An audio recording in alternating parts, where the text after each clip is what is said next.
a little bit different to that, and maybe this is something they weren't prepared for. Well, let's be real here. We saw what happened there on Eichenwald. It was pretty clear, I think, that the guys from Kanga weren't ready to do that. So it's only fair that they get to give this another shot, get to go ahead on Kings Road, the map they obviously wanted to play. Which is why the reset is so important, because on Eichenwald that was a very one-sided affair. Now going on to Kings Road, they get to rewrite that. They get to look at map 2 again and get themselves a potential different result. And the momentum, like you said, Jordan, so important here. 1-1 is very different to 2-0. Absolutely. Jordan, going to this, does this change anything for you now? Do you think that this is going to be enough to give Kanga that sort of boot up the bum, I suppose, to get him going, get him started? I think already this is going to make them feel a little bit better, so that would be great to see. We were telling that storyline about Sydney Drop Bears. They're starting to build a dynasty. Kanga's looking out of it. The pressure's on. Now, again, I feel as though we're back to square one. It really does hinge on this map, however. If, again, we see a similar result as we did on Eichenwald, that's going to be even worse for Kanga because they know they've had 2 chances and it hasn't worked out in either of them. So this is a big, important map for Kanga and they need to make it work. Well, Elfishguy, you can see here that Kanga, they've come out on the tracer. They've used Rewind. We're back to the start of the second game, heading over to Kings Road. The Drop Bears going to be on defense because they didn't pick the map. Kanga, they picked the map, so they're going to be on attack first. The Drop Bears get the choice of sides in this scenario, and I can only hope for Kanga that this time around, this time they have this chance, a chance you do not get very often. They have an opportunity. Well, Ben, we've been talking about that double sniper setup for Sydney Drop Bears time and time again, and finally we are going to get to see it here. Color Hex, many of whom consider the best Widowmaker in the region here in AU Contenders. Jordation, many of whom consider the best Hanzo in the region here in AU Contenders. Both going to be on those comfort champions or those comfort heroes. Quartz is going to be onto the Wrecking Ball. Now that is a little bit of a strange choice considering we typically see the Reinhardt Zaya composition here on the first point, but new patch, new meta, everything's a little bit different. Let's see what Color Hex and Jordation are going to be able to do. So our Those are the ones to watch. Jordan, our map score, to reiterate, 1-0 in favour of the Drop Bears. We're looking for 3 to win the best of 5. Let's push through. We're following out here with Color Hex on the Widow. So very strong, this double sniper setup. Yeah, Jordation, this is what he likes to do. He likes to get around the back, flank a little bit, do some crazy things, and he makes it work. Davy's going to be DMEC straight away, and that's not a good start at all. Just look at the precision that Jordation has with that Hanzo. It seems as though every single arrow hits its target, and that is a huge amount of damage. Quats here on the Wrecking Ball, pushing through, doing damage with the pile driver, looking very low, but you can see he has the Mercy healing him, that pocket Mercy. It's great to have in the Drop Bears.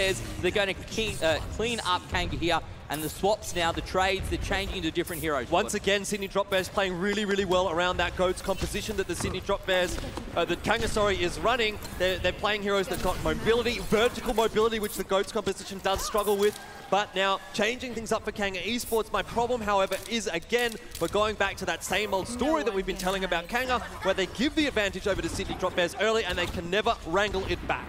So, Kanga, they've got 2 minutes 45 on the clock. You can see the Drop Bears, they're so spread out here on defense as well, Jordan. It's such, they're holding the high ground, but no one's really clumped up. It's not going to work for any sort of diving situation. Quat's going to come out. He uses the mines here. Very, very useful. Oh, wow. And look at that. Roro's going to go down to a mine. You don't see that very often from the Genji. Shoyo finds Chrono Dodo. Jungle Jazz picked up as well, and the Drop Bears, they're going to cling up the rest of Kanga here, reset once again, and this ultimate charge is going to be built back up once again here for the Drop Bears, because to be fair, they're not losing any players. Yeah, amazing stuff out from Quats. Just a single minefield in that fight out from Sydney Drop Bears. Obviously, they did have an infocyte from Color Hex, but it's barely worth mentioning at that point. Quats builds so much space for his team. They win the 3 versus 5, and Quats is still keeping 3 players at bay. Again, Color Hex starts the fight off with a pick onto an important hero. Roro finds one, but gets cleaned up there by Jordation. A very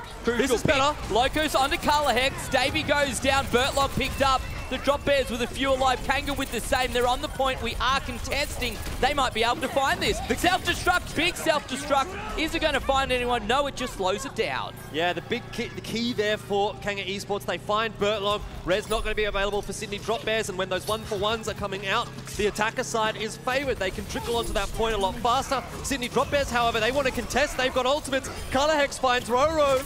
Look at Kraken's going to go down to Chrono as well. The rewind coming out from Locust, staying strong, trying to push through. up to 87%. They need to get to 100. Transcendence. But a big Transcendence comes through, pushes all of the drop bears onto the fight as well. We'll see whether that's going to be enough from Kanga to keep them going. Merit with big plays. Shoyo down. Locust finds a Kraken as well. A big kill streak coming through.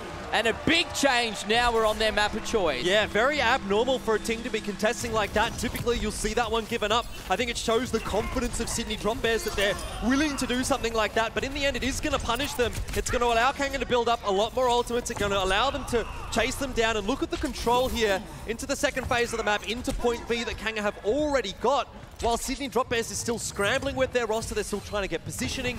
Colorhex was on the Genji, now he's back onto the Brigitte in response to what Kanga are running here. And all the meanwhile, Kanga is getting free payload push with 3 players on the cart.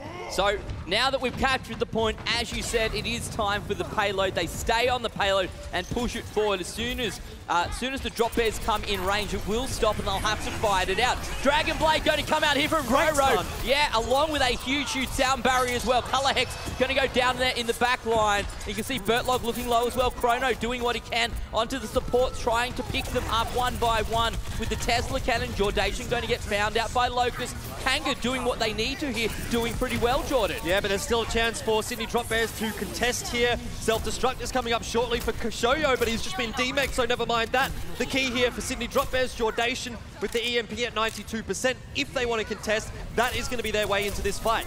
So the payload almost through phase B when it successfully goes through phase B. Oh my goodness! EMP coming out right there from Jordation on the Drop Bears, stops the entire fight. And now the Drop Bears might be able to hold them just before they come through phase B. As I say that, Chrono, Roro both find kills, the Kraken goes down. Chrono in the back line, doesn't even need the Primal Rage.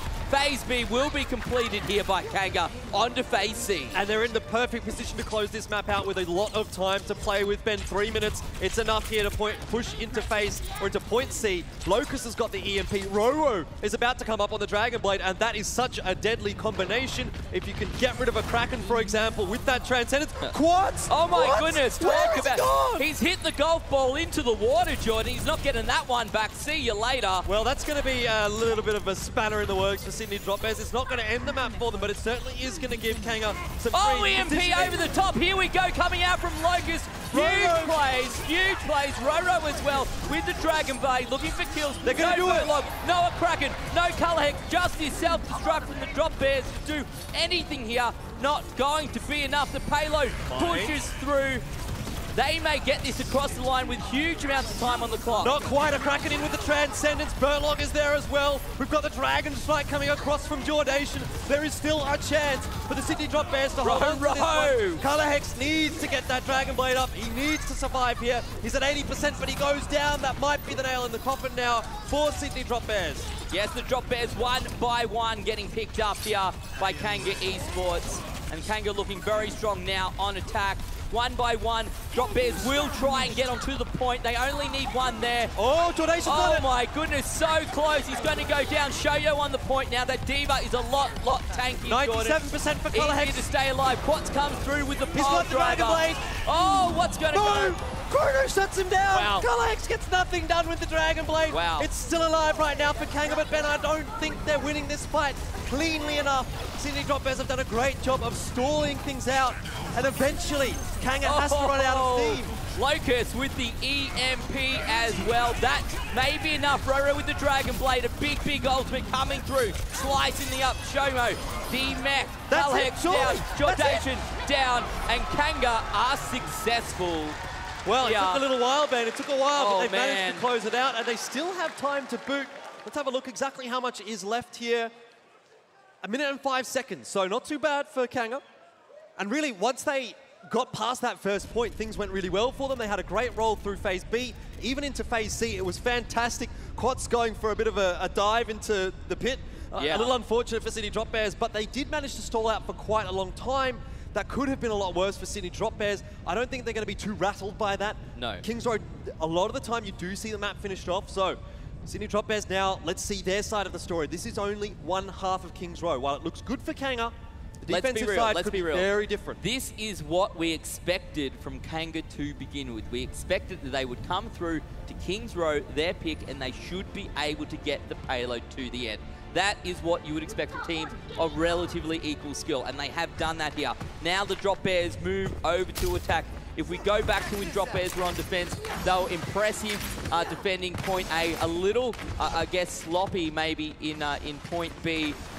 They held it out a while in point C, but in the end, obviously not enough. Yeah, I think it was just a case of Kanga getting some big important ultimates up. The EMP out from Locust late in the fight on point C was a big deal.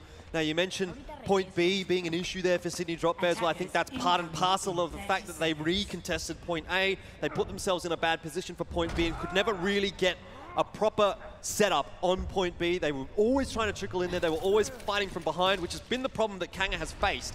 But certainly seems to be changing now. Kanga have found a bit of a second wind here on Kings Row. Yes, they the have. The defensive side, though, it is going to tell us a lot of the story. That's a little bit trickier, the defensive side. This may be where the Drop Bears can get themselves across the line here on Kings Row. The Drop Bears now on attack, Kanga on defense. And what the Drop Bears want to do is get their payload all the way through to the end and do it in a quicker time than what we saw before. They're going to push around to the left. Are they going to go all the way through here, Jordan? This looks like it might be the case. They want to come through and find themselves onto the high ground. Exactly. They want to take that high ground because it's tough for the Goats composition to take that. Color Hex having a bit of troubles with the corner there, but he'll get around in the end. Sydney Drop Bears now onto the point. They're trying to force Kanga into them, and Jungle Dads go down early. There's no healers left alive for Kanga. Merit sure on the Zenyatta, but Jungle Jazz is the predominant healer here for Kanga Esports, and they're going to have to back away. They can't take this fight. No, and one by one you can see Kanga doing what they can to try and trickle onto the point. It may not be enough. Dragonblade going to come out, however, from Roro. Will that be enough? He's trying to push through, trying to find some kills. He does take out Quads. That's a big pick. Jordation brings one back. Davey going to be D-Mech there from the Diva.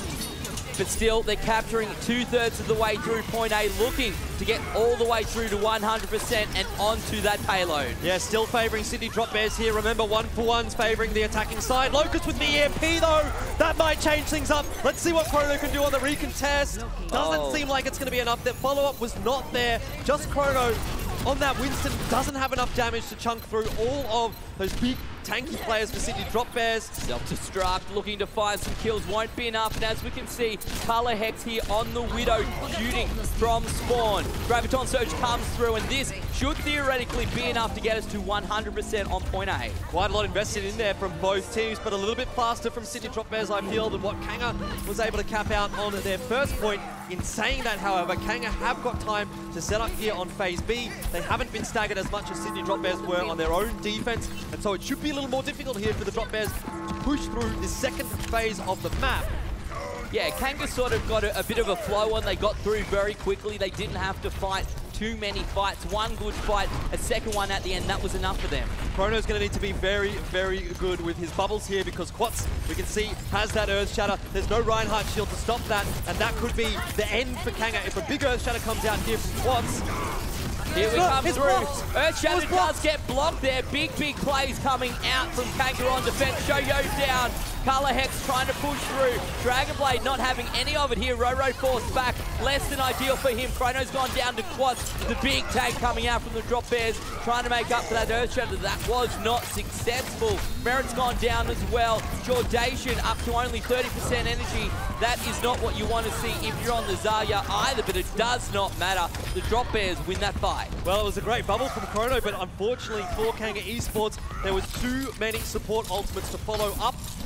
Even though the Earth Shatter doesn't hit anyone, Kanga Esports, Roro can't get anything done with the Dragon Blade because there's the sound barrier and the Coalescence out from Sydney Drop Bears. Makes it too difficult to chunk through, makes it too difficult to get those resets. Now he's decided to swap off onto the Doomfist. Sydney Drop Bears making self-destruct from Shoyo. Will find Jungle Jazz. That's a big pick. Roro in the backline with the Doomfist as well, doing what he can. Roro's gone down to Shoyo, however, and the defensive side looking less than ideal right now. The Drop Bears finding some picks. Self-destruct coming out on defense, looking to find some kills. Won't be successful. Merit on that Zenyatta. We talk about him a lot. Has been able to find Color Hex. There's still a chance for Kanga Esports here, but Locust going down at 90% of the EMP. That is bad news indeed. At the end of the day, it does look like Sydney Drop Bears are going to be able to get through this point, but at least there's been some stalls here from Kanga Esports, and they've also forced the grab out from Jordation. Now, 4 minutes on the clock, about a minute of an advantage for Sydney Drop Bears versus Kanga Esports coming into this final phase of the map. But Kanga Esports don't have a whole lot to hold on with here. We're really relying on Locust for a good EMP. Sydney Drop Bears have changed up their roster a little bit as well, favoring some heroes with a little bit more verticality, I will say. Colorhex back onto the Genji, Jordation back onto the Hanzo. They're going to be able to use the high ground here in this final point a lot better than what they would have on that GOATS composition. Roro coming out on the Pharah. Chrono going to go down very early on along with Merit. That is definitely less than ideal for Kanga here. Jungle Jazz picks Merit back up with the resurrection, but it may not be enough to start things off because they don't really have the takes that they need. Trying to keep going here with Davey on the Diva. It'll be enough for now, but not enough in the long term. Chrono back onto the point here on the Winston as well. This is a very big fight right now. Lots of stall available for Kanga with that Transcendence. Davey also coming up onto the self-destruct, but they don't have the playmaking ultimates that are going to take down the Drop Bears, and Jordation certainly making those plays very close to the Dragons. Chrono's down, Transcendence going to be used from Merit and Locust. Oh my goodness, going to go down. Jordation is huge. All support's gone now for Kanga. Sydney Drop Bears looking so strong. This might be enough to get them across the line with a huge time bank advantage. We're at 2 minutes 40 right now. Kanga only finished with a minute on 5.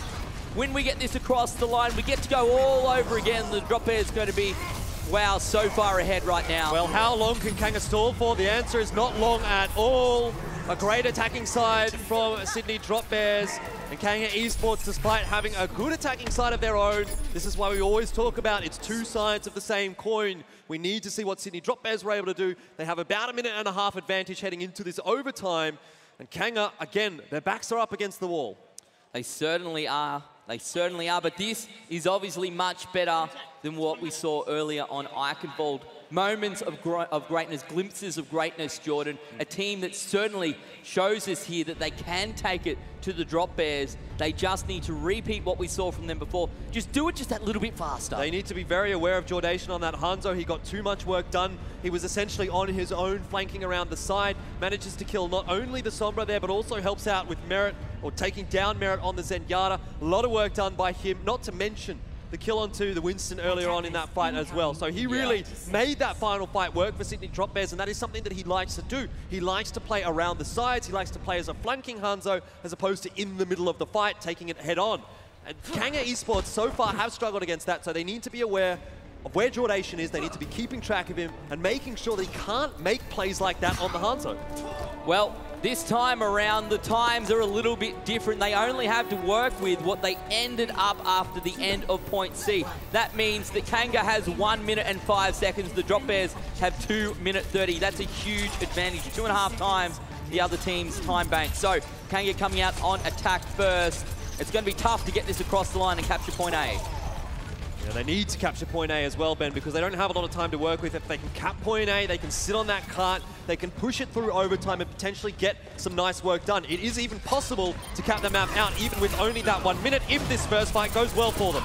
Locust onto the point, doing what he can. He found one. That was a crack, and that's a big pick. But all the other picks right now going in the favor of the Drop Bears. Time to reset for Kanga. They need to get out of this fight. Locust is still in there. Roro's still in there, but Roro, Dragonblade up shortly. No. He'll drop. Still 23 seconds on the clock here. He's working for that ultimate charge. Exactly. He wanted to get what he can. If he can get Dragonblade out here at the end, that may be enough. Not just the Dragonblade, but the Pulse Bomb there for Locust as well. Now, these are two ultimates that can make picks happen, and that's what the Sydney Drop Bears need to be aware of. They need to play around those two DPS ults that Kanga have got. This is the win condition for Kanga in the fight. The Dragonblade and the Pulse Bomb need to come up big. Well, everyone's on to the point right now. No mistakes this time around. Roro pulls out the Dragonblade. They need this to be huge, and a Kraken goes down straight away. Massive plays. He's looking for the other support, but it's Jordation with the kills. Color Hex onto Davey. The Drop Bears say, no, thank you. We're going to hold this point. Good luck with that. Yeah, it doesn't seem like Kanga are going to be able to make this one work, but if they can keep that overtime ticking, there's a chance, and unfortunately they're not going to be able to. So a full hold from Sydney Drop Bears there in the overtime. Unfortunately, the Pulse Bomb did not connect, and while Roro did get the kill there, he didn't get the reset that he needed on the dash. He wasn't able to get closer. He wasn't able to make anything happen following that first initial kill. We saw him get that one swing onto the Mercy, but it was not enough. Just Drop Bears far too far spread apart for Roro to be able to get anything done there. And like I said, they needed to be aware of the wind conditions there for Kanga Esports. They certainly were. They played around it, and it was a very good defense from the Sydney Drop Bears. Now, Kanga Esports could do the same. They certainly can. 2.5 minutes on the clock. Unfortunately, you can see there, they didn't manage to get any of the ticks on the point, Jordan. So this is a game of cat and mouse now between these two teams. Look at what Kanga Esports are running. Goat's composition on the defense. Now, this is not what they ran in the first phase of defense, not in the first attempt attack from Sydney Drop Bears. However, Sydney Drop Bears did run the Goat's composition, so Kanga are anticipating the Goats again here from Sydney Drop Bears. Meanwhile, Sydney Drop Bears are anticipating the Goat's composition because Kanga is anticipating the Goat's composition, if that makes sense. Sydney Drop Bears now have got the perfect composition to deal with what Kanga Esports are running on the defense. Well, a bit convoluted, I understand, but we'll see what they change out because they have another 6 seconds to see what they want to play. And the Drop Bears going to change it up just a little bit, but they've got 2.5 on the clock, Jordan. They only need to find 33% here, and that will be enough to get them across the line. Going to run through Locust right now. He is invisible here, right until he uses that hack. There we go, comes through, gets the hack through. Won't be able to do all that much damage, however. In the back line, causing a bit of a ruckus. Shoyo is low, Bertlog is low, Roro low as well. Who's going to go down first? That's the big play, and Shoyo going to get DMAC there by Locust. Yeah. Huge plays coming out from the Sombra. Big work from Locust. You could see Sydney Drop Bears, they were ignoring him. They were trying to deal with the 5 players in front, but unfortunately, that's allowed Locust to build up 80% of his ultimate. Just shooting into the back of the Diva. This is now defendable for Kanga Esports because they have that ultimate advantage. Locust can be a real big playmaker here for Kanga. Quats charges on through. Chrono going to get the boost as well. And look at this Kanga pushing so far forward. They don't want to get too over-eager here. If they continue to push in, Sydney Drop Bears is just going to counter them. They need to just play back. They need to reset, like what Genome was saying on the analyst desk. EMP now. Big EMP coming out from Locust. Shuts it all down. Huge plays coming out from him. Graviton Surge is available as well. When are we going to use it? Throws it out. Everyone's stuck in the middle. And who is left? Merritt. It's Shoyo, Merritt, and Locust. And Locust wins the fight. Locust is the last one left alive there of any player, but this is still favorable for Sydney Drop Bears. They can get back faster than what Kanga can do. Oh my goodness, look at that! Huge, huge Earth Shatter coming through. Picks up all of the players down there. The fight is going in favor of the Drop Bears. Chrono, he's no longer part of this battle. Davey's being DMAC, Locust is out. And this will be enough. The Drop Bears pick up Kings Row. Yeah, close again for Kanga Esports, but not close enough as once more Sydney Drop Bears, they show their class. Had they had 30 seconds less there, that potentially could have been a much different task. And despite the fact that Chrono is able to hit a fantastic Earth Shatter there, hitting 3 players, again, no follow-up from Kanga Esports. And unfortunately, they dropped map 2. They do indeed, but they certainly gave it a valiant effort. Very impressive across the board. And as we bring it back now to our analyst desk, Genome, that was a much different game than what we saw on Eichenwald. It was, and you see the map picks taking their form here. Obviously, the higher seed got to pick the first map, and that's where we saw Sydney Drop Bears being very dominant. Obviously, Eichenwald, I guess, wasn't Kanga's map choice. It was Kings Row, and you can see why the difference. It was night and day. They looked great on there. They finished the map. And the 2 players who really impressed me were Locust and Merritt. I think they're really standing up, especially on the Anna and Sombra picks for Kanga Esports. AVRL, what were your thoughts on that match? It was actually exceptionally exciting, so close. And in the end, the Drop Bears still pick it up. Well, it's a night and day difference from Eichenwald still because we had that full A hold on Eichenwald. 0 points for Kanga Esports. This time around, we went into the time bank. Kanga Esports completed the map and it looked pretty dominant towards the end phase as well. You had a scenario where, look, for Sydney Drop Bears, fantastic defense initially onto A. They left about 10 minutes remaining, but after Kanga capped, They managed to push through all the way to the end. The difference between the two teams still, though, is Kanga Esports, especially once we got towards the time back, not able to take advantage the same way Sydney Drop Bears does. You see them get initial pick up on Shoyo, get the D-Neck, get the kill later, but they can't get anyone else. You never feel like really the Sydney Drop Bears are fully reset, that they're on the back foot. They're just taking the time, kind of resetting themselves in a sort of more minor way, and they're coming back for that big Doom push, for that victory. Jordan, if Kanga are going to bring it back, they needed to do what they did there. Step by step, they've taken it closer this time around. Next time around, it might be enough heading on to Assault. What are your thoughts about this match? Yeah, look, it's good and bad signs for Kanga. Good, of course, that they've been able to contest there, but a bad sign that they aren't quite able to get it over the edge. Obviously, the difference really was that Sydney Drop Bears were able to trickle onto the point C for such a long time, and that brought them that extra minute and a half that Kanga Esports didn't have. Could have been a very, very different game if they both had a couple of minutes to play with. Who knows? In the end, unfortunately for Kanga, they haven't done enough. Yes, they were able to contest, but my question is, are they going to be able to do it against the Sydney Drop Bears? I don't think so. Given what we've seen here, it just seems like the Sydney Drop Bears have that little edge that they need over Kanga Esports. They certainly feel like they're playing a little bit better. And to be fair, that was probably to be expected. They're coming through undefeated in the season. They're coming through as the Season 1 champions, and they're coming through as the #1 seed. Everything's going in your favor, right? Really, when you think about it, Gino. But for Kanga, as I said to Jordan, it feels like maybe that was the stepping stone they needed to make something of this semi-final. Was it a stepping stone, or was it their one chance to get back into the series? I feel like with how close that map was, I'm not sure Sydney Drop Bears are going to let them get back into that sort of vicinity. The fact that they got a second chance at the point is definitely tough to do against a team of that caliber. At least on Assault, yes. You do often get more, runs through the map. You regularly get like 2-3 times that you'll get to go through and play the map. So if they get that sort of, momentum rolling, perhaps Kanga have got something there, but I feel like they've just let something slip through their fingers there on Kings Road. It was certainly very, very close. So, Elfishguy said a little bit earlier that he thought that maybe Temple of Anubis was a chance here. We're going to move over to Assault. Let's see what map we are going to be playing. Temple of Anubis, Elfishguy, impeccable as always. Yeah, I think that was the best choice for Kanga Esports here. They've had, I will say, moderate success on Temple of Anubis so far this season. We've seen some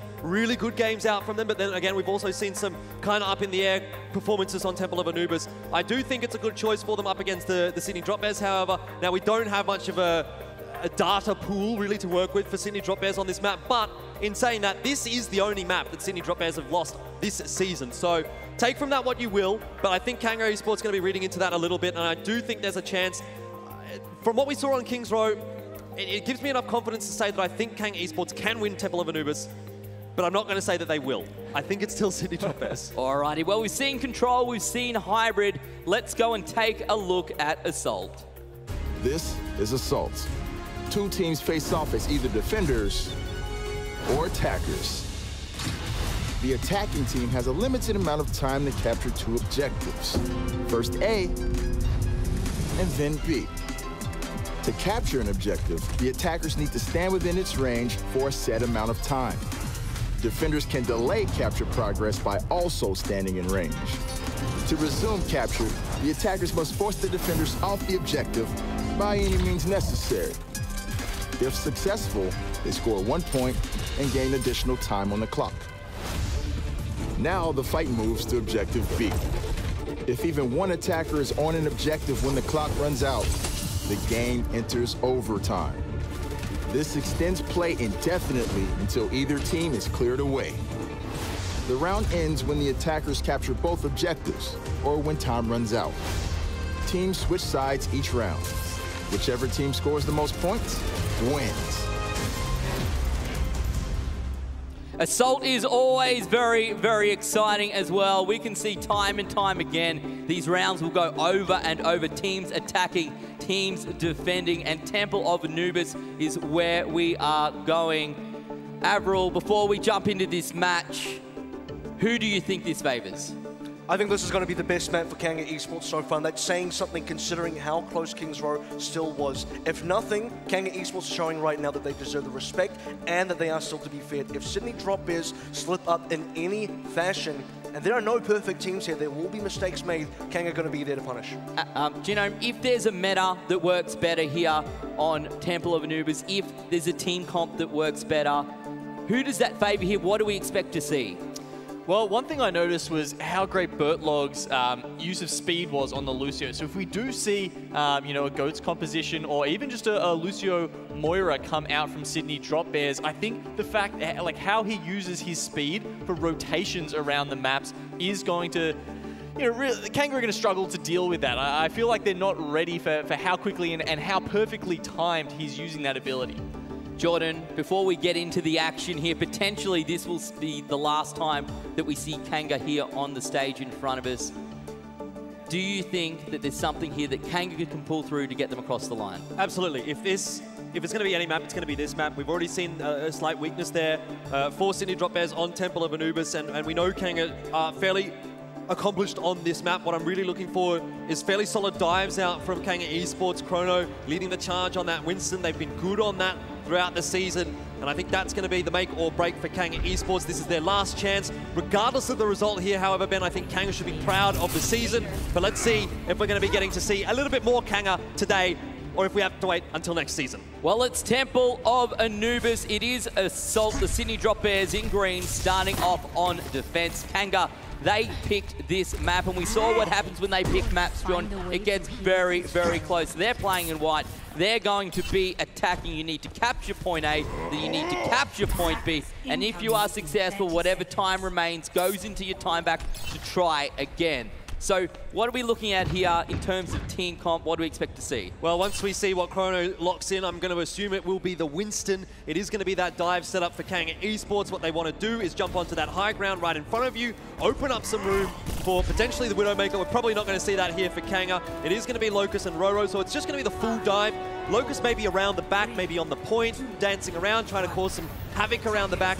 But Kanga Esports, they need to make this dive work. It's very tough sometimes to make it happen, and if you don't make it happen on the first attempt, that allows the defenders to build up their ultimates, and then the job gets much more difficult from there. But Locust, invisible right now, he's looking for an opening, just going to try and back around. Maybe he wants to get a hack onto someone.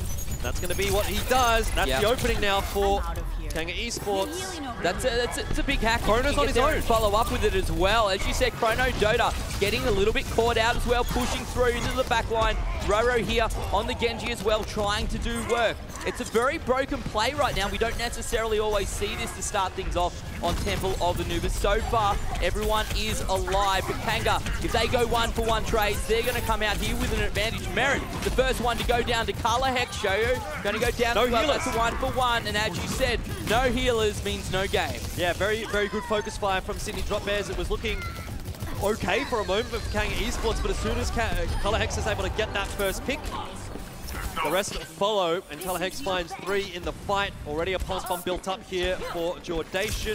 Color Hex getting close to that rocket barrage. Now the change up from Kanga Esports. Locust not finding he's getting anything done there on the Sombra. We're going back to something a little bit more standard than what we saw during the season. The Genji and the Widowmaker as the 2 attacking DPS. And once the dive comes in, Locust has more room to work with, but he's going to be pressured quite heavily by this double flanker setup from Sydney Drop Bears.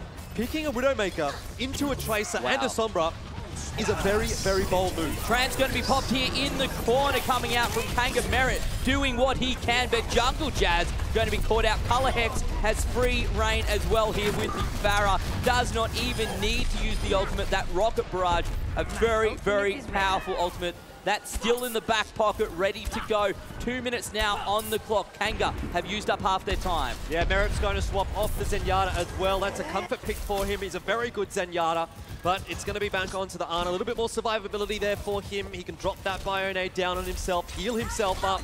But look at the ultimates available now for Kanga Esports. They're going to be able to create some more room. Self-destruct goes through, an aggressive self-destruct. Not going to find anyone. The EMP comes out as well. Kanga with 3 ultimates ready available. Not able to use them right now. You can see that the Drop Bears have pushed a long way forward. Self-destruct coming out from Kanga.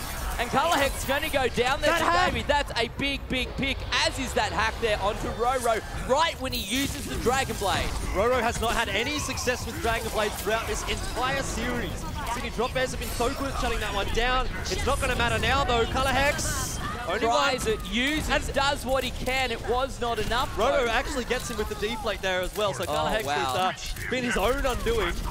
We see it time and time again, unfortunately, with the Farah play. It can be difficult, but the capture now going over to Kanga.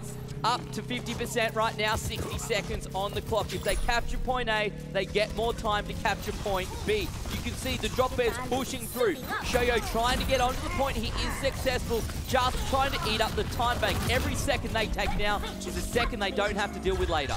Yeah, unfortunately though for Kanga, they haven't got too many ultimates built up off that fight. At least the same can be said for Sydney Drop Bears, but this push into the final point, into point B, I don't think it's going to be so easy for Kanga Esports. We might need to see a couple of dry pushes. Think about the later stages, you know, in 2 minutes time, when everyone's got their ultimates available, when we've got the Nano Blade perhaps. Merit though, going to throw out the boost onto Chrono. Oh, this could be big. He needs to find the picks, however. This Chrono boost coming down, slowing down, not going to be enough. Perhaps. Oh. No heals. Going to get picked up there. Nano boost just not enough, unfortunately. Going to get picked up, however, by Jungle Jazz. Roro ready to go with the Dragon Blade. Self-destruct comes out on defense here. Big self-destruct from the Drop Bears, and that'll stop them in their tracks. Yeah, so just Kanga trying to push the issue a little bit too early, I feel. Going in a little bit too greedy, perhaps. Trying to close it out a little too early, but they have built up the Dragon Blade, they have built up the Primal Rage, despite the fact that they used the Nano Boost there. They still have things to work with here. Maybe they're looking for the EMP combo with the Dragon Blade. That can definitely work. In saying that, however, Sydney Drop Bears, they've been very proactive on their defense. They've not been allowing Kanga to start these fights on their own terms. I wouldn't be surprised to see a Kraken get the first EMP off here, followed up by a Dragon Blade from Color Hex. And Kanga, if that is the case, need to ensure that they don't throw any ultimates in here. They need to have a clean fight. Oh, you can hear a Dragon Blade coming through. That's Color Hex. Oh my goodness. That's fine. So many kills. But looks to me, we're only going to use, was that 1 or 2 ultimates to get that? No ultimates available, or no ults used for Kanga Esports, just a couple out from Sydney Drop Bears. But that's actually good for Kanga Esports. That'll give them the ult economy advantage, especially if Merit can quickly build up the Nano Boost, and if Locust can also quickly build up the EMP. They're going to be in a really good spot here shortly. This next fight, I'm interested to see what they commit here, if they're going to play the long game or if they're going to try and close it out here. They do still have 2.5 minutes to play with, so they've got a lot of time. They don't need to get too preemptive. They just need to make sure that they get that one perfect fight, because we know how difficult Temple of Anubis can be to close out. Let's try this again. Kanga on attack, 2 minutes 30 on the clock, trying to push through. Roro does have that Dragon Blade available. Look, they're onto the point. They seem to have some control for now. Primal Rage has been topped here by Sydney Drop Bears, but as soon as that ultimate dissipates, Kanga might have the advantage. However, Merit's gone down. Locust has gone down, and that should be that. They're going to have to reset and try again. 2 minutes now remain on the clock for the Kanga on attack. Yeah, a lot of work being done by Sydney Drop Bears and their tanks there. We always talk about Quats and Shoyo and how much space they create for their team. They're able to find Merit in that fight. He was getting bullied for the longest of time, but inevitably did drop. Now on the side of Kanga, though, they've got that big combo. This is the fight for Kanga that they really want to make work. They've got the Nano Blade and they've got the EMP available for Locust. So if they can't make this one work, Ben, they might not make any fights work. Yes, well, you need to make the most of your great advantages, and this is the time. Locust uses the EMP as with Roro on the Dragon Blade. A nano-boosted Dragon Blade, finding the kills. A big self-destruct. Where are the picks? Not going to happen. Roro down, however, to Quatsu finds two huge picks here for the Drop Bears. And they might be able to hold out here, Jordan. After all of that, they have the numbers advantage. Yeah, this is really not looking great at all for Kanga. They haven't been threatening into this point B in any of these fights, I don't think. Like I said, that was the biggest possible fight for Kanga Esports that they could get with the composition that they ran. Unfortunately for poor old Davey, he's going to get staggered as well. So that's going to cost more time for Kanga here. But the fact that Kanga can't make that fight work with the EMP, the Dragon Blade, and the Nano Boost means now they have to change up their composition. They have to go onto Goats. Sydney Drop Bears have read that well. Color Hex straight onto the Doom Fist here. This is going to be very tough for Kanga. They've really got, what?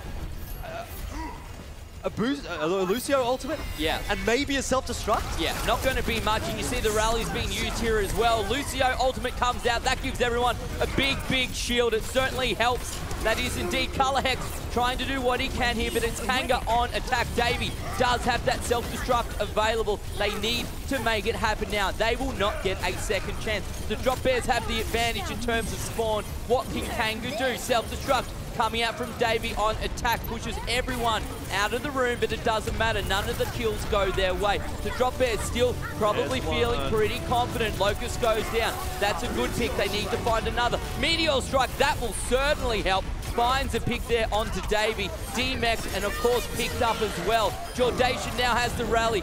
That is armor for everyone on the defensive team as well. And it looks to me, Jordan, like the Drop Bears will be able to hold point B. Yeah, just a war of attrition there in that final fight. And Sydney Drop Bears, they have the extra healing, they have the Mercy, they have the Ana, they have the Brig there as well. Where Kanga Esports, they're relying on a Lucio, which doesn't put out as much healing as those. And also the Moira, but just that extra little bit of healing that Sydney Drop Bears is able to have in those prolonged fights, inevitably they're able to get the better of Kanga Esports. And if you're the attacking team pushing into a point B like that, you need to be finding pick after pick after pick after pick and wiping the team very quickly. If you take a long fight like that, even if they were able to get picks, which by the way they weren't, it would still have been favourable for Sydney Drop Bears because they could have continued that trickle, and inevitably Kanga Esports run out of steam. Great hold from Sydney Drop Bears on point B. Kanga not able to make it work even when they had all the cards in their back pocket. Yeah. So the Drop Bears now, they are going to be attacking here on Temple of Anubis. Kanga, they need to defend and they need to do it well. We saw them, they captured point A. They unfortunately could not capture point B, and as you can see there by the scoreboard, since it says 0% across the board, means they did not get any ticks across to any percentage points there. So that means if the Drop Bears get onto point B, they capture that minimum 33%. They win the game, they win the semi, they make their way through to this afternoon's grand finals. Yes, again, another difficult defense ahead here from Kanga Esports. They crumbled quite easily on Kings Row defense. And if that is going to tell us any kind of a tale here for Temple of Anubis, it's not a pretty sight. Sydney Drop Bears may be about to close this series out and secure their place in the grand final. If they can get 1 point or 1 tick on point B, I think Kanga have to hold that first point. I don't think they can hold that second point for any amount of time like what Sydney Drop Bears was able to do there. So it's going to be first or nothing here for Kanga Esports. They decided to go for the Orisa composition. They've got Junkrat there. Great pick here on Temple of Anubis. We've seen a lot of success, and we haven't seen this so far in this matchup today, so it's exciting to see a couple of new heroes out. I'm not sure that it's going to work, though, necessarily against the mobility that the Sydney Drop Bears are going to be bringing here. Jordation is going to go onto the Widowmaker. Not so typical, but that's because Color Hex wants to be playing on the Genji. Again, we've got Quats on the Wrecking Ball, and we saw how much devastation he was able to bring to Kanga Esports with that hero already. Yeah. Color Hex around the back. That's what you've got to be very, very careful of. So strong here on the Genji. So strong when he gets into that back line, into the squishy supports, Jordan. Kanga have already fallen off that high ground, so they're not confident at all. They're already back inside this little hut next to the point, and I don't know about this, Ben. It's looking a little dangerous for me. If Sydney Drop Bears are able to get on top of them. Low might be the first pick, still alive. Quat's ready to come through with the pole driver, blocked by the shield. Wants to get in there, however, ready to swing around. Crows out the grappling claw. They need to come out eventually.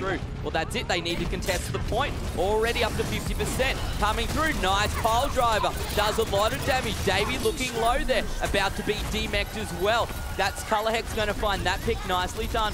Chrono trying to do what he can here on the Orisa, but I don't know if it's going to be enough. Just a little bit after a little bit going in the favor. Roro, can he save the day? Yes, he does! Huge Riptide, Shoyo down, Color Hex down. They managed to save the point just for the moment. For the moment, Ben. That's the key thing here. Quats will go down. Sydney Drop Bears now need to reset, so the mines don't work there from Quats. I wonder if he wants to swap off, perhaps onto the Winston here. That seemed like a bit of a strange usage of the mines, but he's going to hang on to it for now. Kanga Esports, they do have the Dragon Strike available. I'm not sure how useful that's going to be, aside from really splitting up the Sydney Drop Bears team, but that's not a real concern for them because they're playing so split up as it is.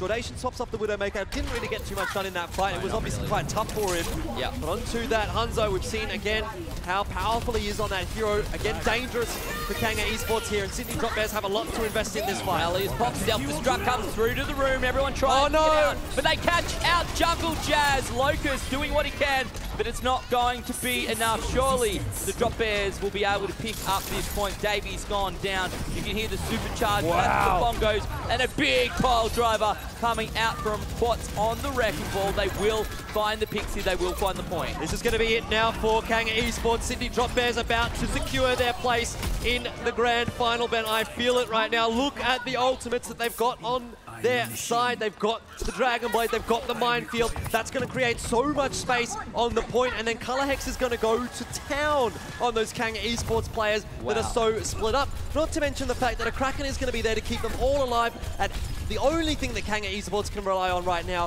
is Roro with the Riptire. If he doesn't get 2 or 3 players or more with this Riptire, the fight is going to go the way of Sydney Drop Bears. It's all on Roro's shoulders right now. This big ultimate here on the Junkrat change the day. It's ready to go. It needs to come out. It may be too late, Jordan. It will not matter. Chrono's down. Merit's down. Locust is down. They only need 33%. One last hurrah. This self-destruct. It will not matter. Jungle Jazz trying to roll a blade around the point. He'll eventually go down as well. One might expect.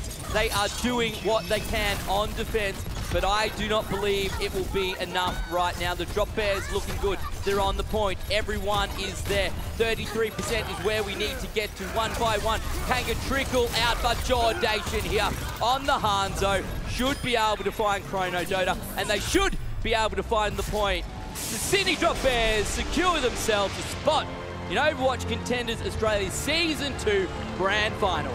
Yeah, great work from Sydney Drop Bears. Very dominant across that series.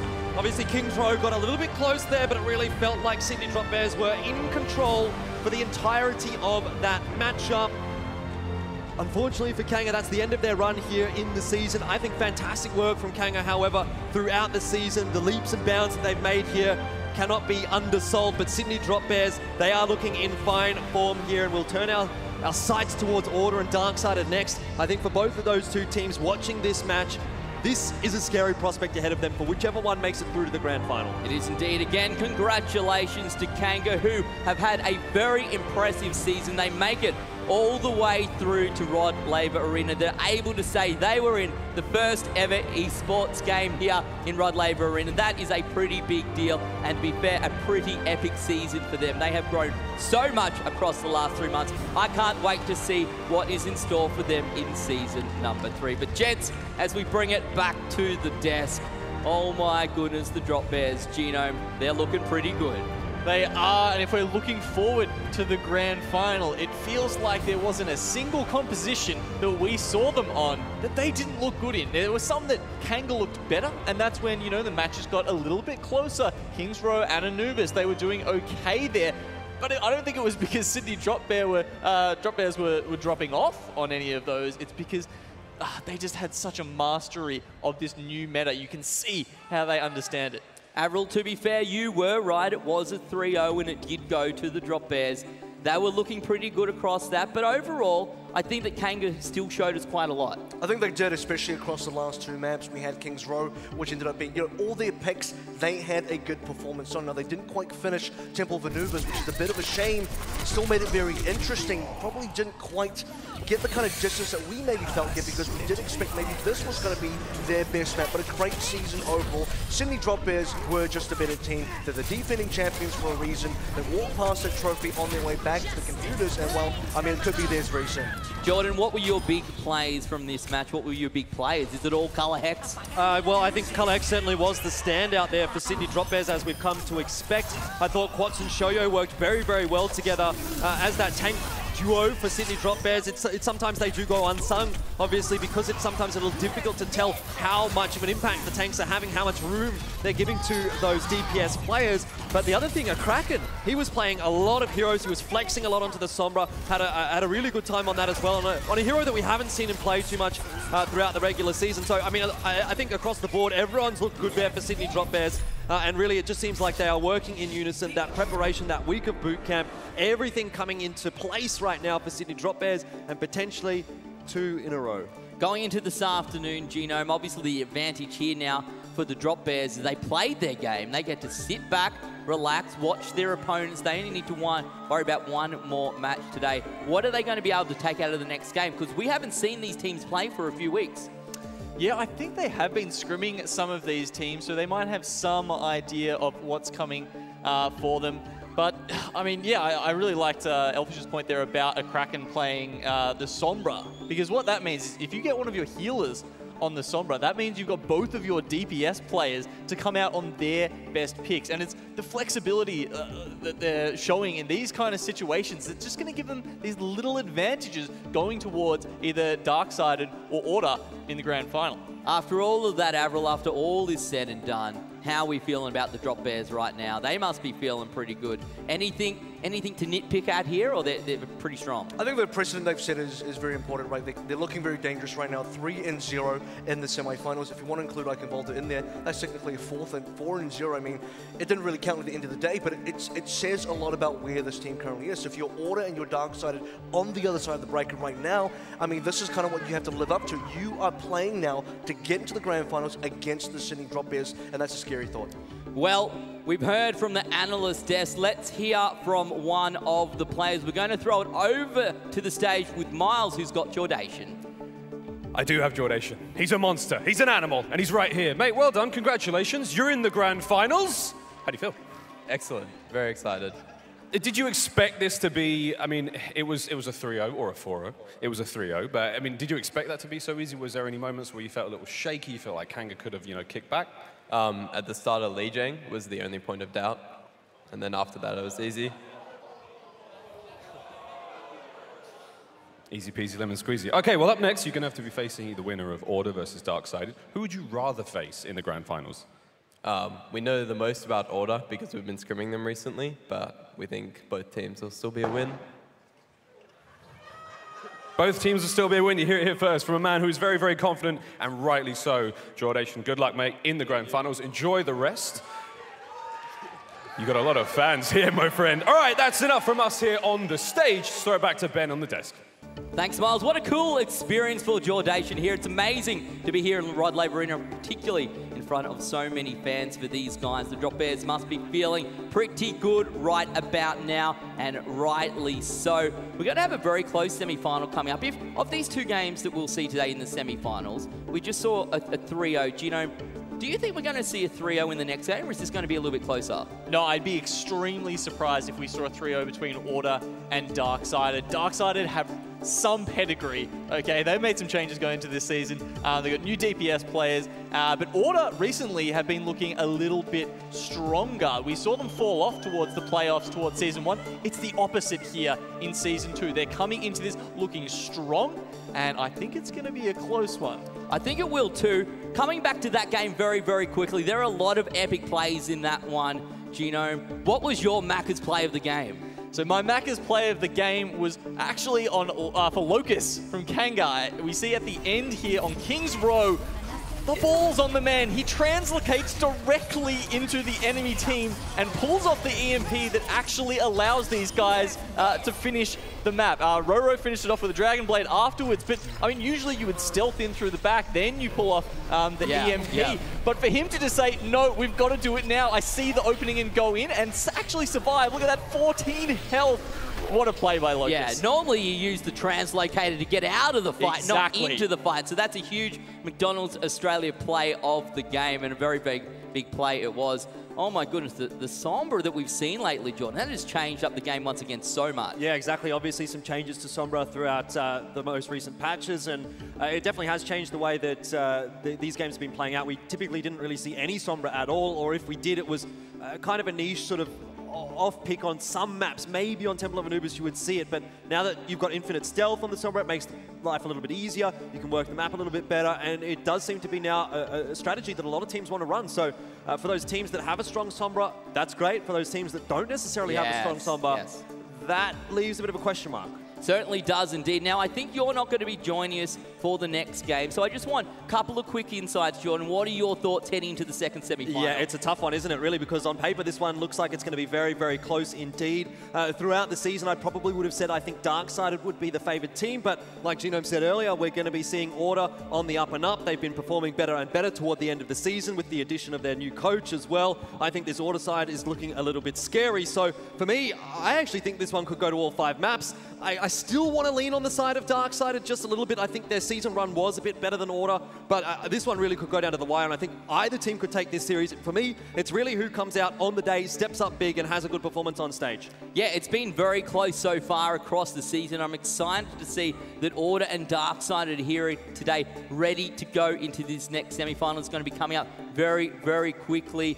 Just some hints here. How are we erring? AVRL, what are your just small thoughts about this next match? I'm expecting this one to be a big throwdown. It's going to be a lot of blood. There's going to be a lot of action here. These two teams should be very close. Indeed, it will be. Genome, you feeling the same way, I suspect. I am, and I'm hoping that we get... I mean, Darksided, right? They're known for these crazy semi-finals. This time, though, I think they might be on the right side of history come Contenders Season 2. Well, it's been a very exciting day so far here at the Melbourne Esports Open. We're live from Laver Arena for the Overwatch Contenders Australia Finals Season number 2. Jordan, we're going to a break in just a second, but before we do, any last words before we go into this? Well, super keen to see how this match goes. I think this one's going to be an absolute banger. I'm really a little bit disappointed that I'm not going to be casting it, to be honest, because it's just going to be a great series. It certainly will indeed. Well, I have hope you enjoyed semi-final number 1 so far. Semi-final 2 is coming up right after this.